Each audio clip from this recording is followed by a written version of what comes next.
açsana oğlum sen. Ha? Kamera açsana. Kamera mı var? Yok kamera. Vardır oğlum orada böyle var. Yok lan vallahi yok. Neyse ses de olur. Farka girmez. Niye konuşmuyor bu kız? Ha? Bekle bakalım konuşur. Türkçe bilmiyor değil mi? Yok. Baksana oğlum ismine kızım. Madina Muradiyeva. Peki şey Rus mu? Ha Azıcık evet geldi kız Rus. beni.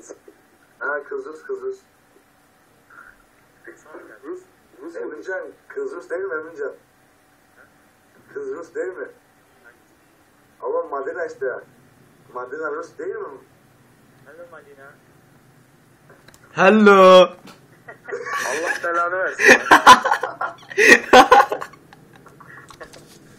Allah belanı versin.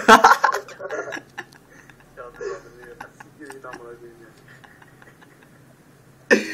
Allah. Musa gitti mi?